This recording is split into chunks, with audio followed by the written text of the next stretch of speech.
Guys, welcome. Collective reading tayo ngayon, okay? So, tanungin naman natin ngayon, pagtagpuin pa ba kayo ng tadhana? Okay? Magkita pa ba kayong muli? So, piliin nyo na lamang, be open-minded po, hindi po halos lahat makaresonate, kaya piliin nyo na lamang. And thank you nga po pala sa mga nag-subscribe, lalo-lalo na sa mga bumabalik. Marami pong salamat. Give me the message. Pagtagpuin pa ba kayo ng tadhana? Okay? Give me the message. Pagtatagpuin pa ba kayo ng tadhana ng tao na to? 7 of Wands reverse. Meron dito na yung bang feeling na itong tao na to, meron ako nakita dito nasa mahirap na sitwasyon, okay? Nasa komplikadong sitwasyon. Yung man tipo na gusto ko ng tao nito pero hindi siya makagawa ng hakbang. Parang may pumipigil or pwedeng kontrolado. Okay? Ito lang yung nakikita ko. Pero ganun pa man nakikitaan ko dito na meron ka ditong tao na natuto sa'yo. Ayan. Ikaw yung naging lesson sa tao na to. Kung before, hindi siya matino, nakahanap siya ng kapahingahan sa piling mo, okay? Maybe ikaw yung tipo ng tao na magaan lang kasama. Ayan. Pero ganun pa man, itong tao mo ito, nakikitaan ko dito na yung bang tipo na pinagtagpo kayo pero ang isa sa inyo hindi pa handa, okay? Yung ganun yung energy nito sa The Empress reverse. Yung bang tipo na, for example, ikaw, handa ka na sa malalim na koneksyon, okay? Yung pang-asawa na mga ganyan, or pang lalagay na sa mga tahimik, Pero itong tao mo, meron ka ditong person na hindi, taliwas sa mga gusto mo. Marami pa siyang gustong gawin, marami pa siyang gustong i-explore, pangarap, or pwede rin sabihin, ito yung naging dahilan kung bakit hindi pa kayo nag-connect, okay? Ito lang yung nakikita ko. Meron dito na mas priority pa niya yung mga bagay-bagay, mga pangarap niya, ambisyon niya. At yung isa naman dito ay sigurado na. Kumbaga, for example, ikaw, sigurado ka na sa kanya, pero itong tao mo, hindi pa. Parang ganun, okay? Ito lang yung nafe-feel ko. Meron dito Aries, Leo, Sagittarius, Scorpio, Cancer, and Pisces. Merong Taurus, Gemini, Aquarius, and Libra. So, nakikita ko dito, dahil sa pangyayari na ito, nagikang strict, okay? Nagikang seryoso, nagikang parang may pagka-perfectionist, okay? Kumaga, gusto mo, yung tipong binago ka ng panahon, binago ka ng pangyayaring ito. Or pwede rin sabihin na dahil sa magkaiba pa kayo, dahil pwedeng meron ka mga natuklasan dito kasi gusto pa niya explore parang dagok to sa'yo, okay? So ngayon ikaw nagiging maingat para sa sarili mo, nagiging kang matatag, nagiging kang strong, hindi ka na masyadong nagpo-focus ngayon sa love, okay? Kumbaga, nagiging ka ng logic sa sitwasyon. Kasi, before, binigay mo na yung pagmamahal mo ng todo-todo, pero hindi pa rin, kulang pa rin yung binigay mong pagmamahal dito. Kaya, nakikita ko dito, meron kang pagbabagong ginawa sa'yo, okay? Na kung saan, binigyan mo ng limitasyon yung sarili mo. Ayan. And then dito, nakikita ko dito na meron ditong mga bagay-bagay na hindi kayo pinagkaunawaan or nagkaroon kayo ng conflict. Merong kaibahan sa inyong dalawa, maging sa pananaw, okay? Ito lang yung nakikita ko. Meron ditong bumitaw, okay? Give me the message. Ano pa yung mensahe? So, nakikita ko dito, meron kang masakit na experience. Kasi kung makikita mo dito, meron doon nagbikti sa likod ng babae. So, ibig sabihin na nawala yung emotion mo Kumaga, nawala yung kaligayahan mo.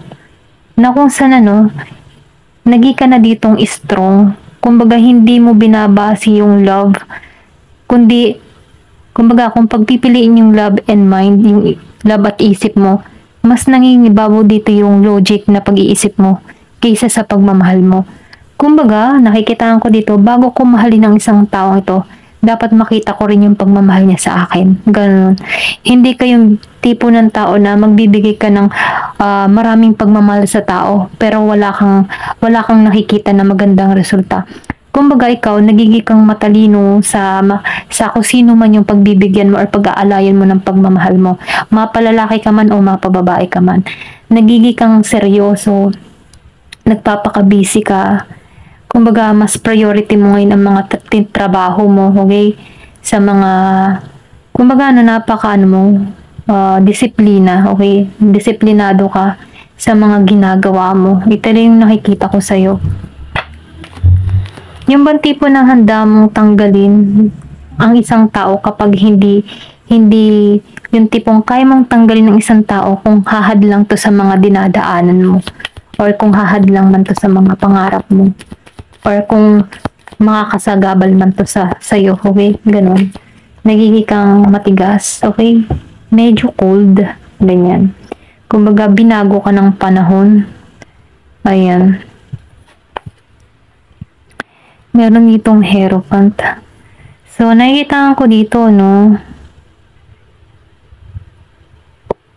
Meron ka ditong hinihiling, okay?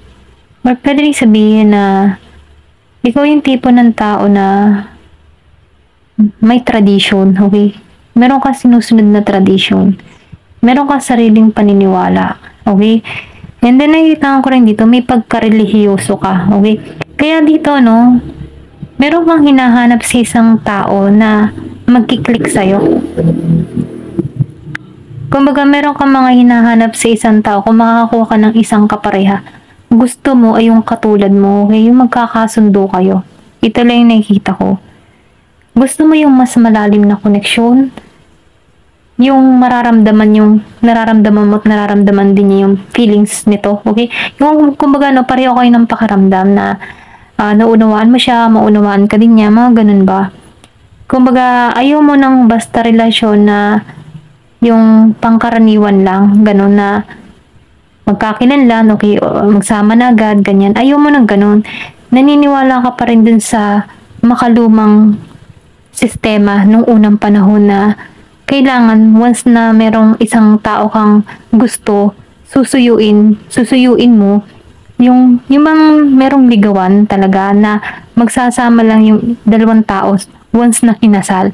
At gusto mo dito ay yung nasa sentro ay ang Diyos, okay? Yung ganun ba? Ayaw mo ng mababaw na relasyon, kasi once na mababaw yung relasyon, madaling mawala, okay? So, nakikita ko dito na humahanap ka ng isang tao na may takot sa Diyos, okay? Ayan, hindi halos lahat sa part na to, no? Kilala mo yung sarili mo. Ito lang yung nakikita ko. Give me the message. Kumbaga, nakikita ko dito, hindi ka takot mag-isa. Ngayon, napaka-independent mo.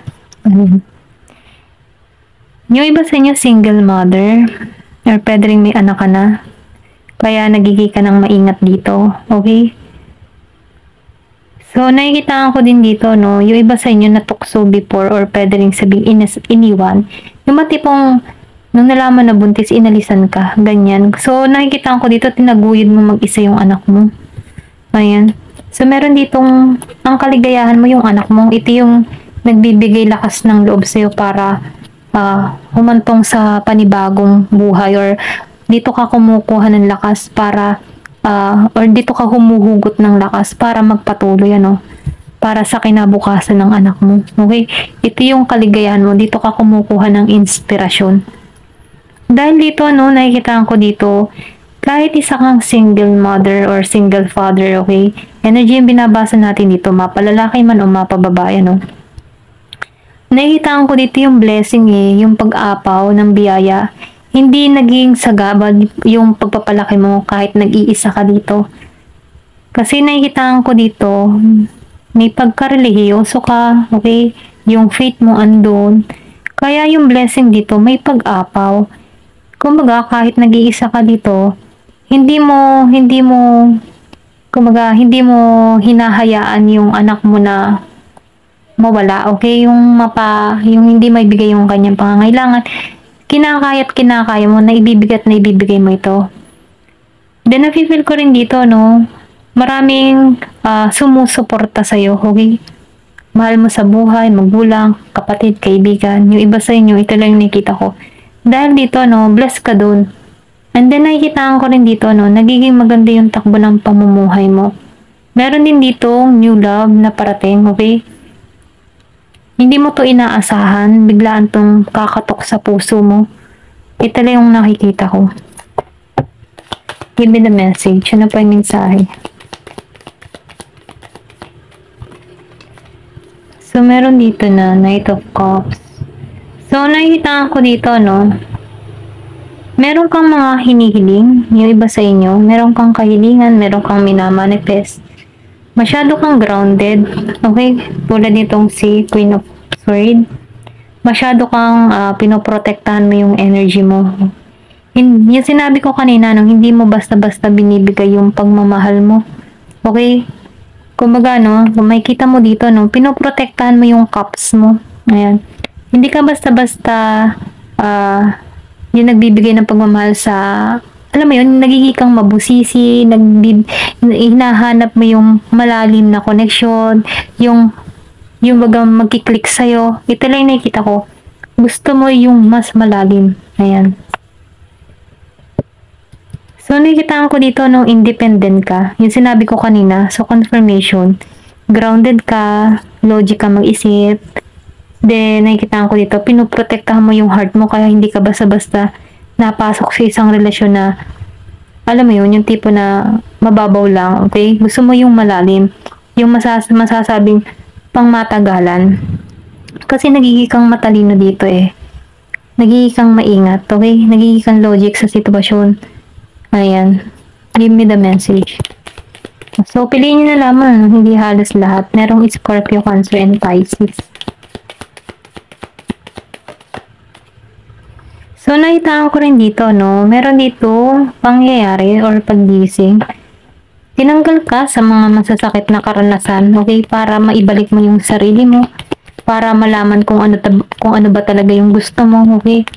Kumbaga, naibangon mo muli yung sarili mo. Okay? Naging kontento ka kung anong meron ka. Ganun yung energy mo. Pinakawalan mo yung mga bagay-bagay na hindi na makakabuti sa'yo. Ayan.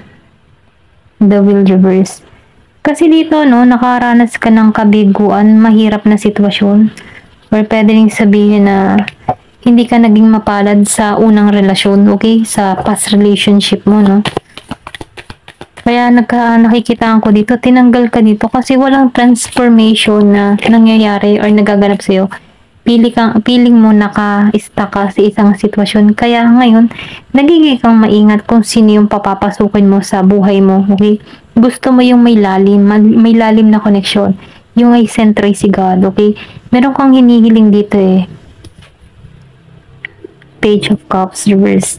Kasi naranasan mo ang isang experience na mapunta sa maling tao na kung saan tinarato ka ng hindi maganda, arrogante, okay, selfish, okay? Kumbaga, pwedeng inabuso ka, ganyan. Give me the message. Ano pa yung mensahe?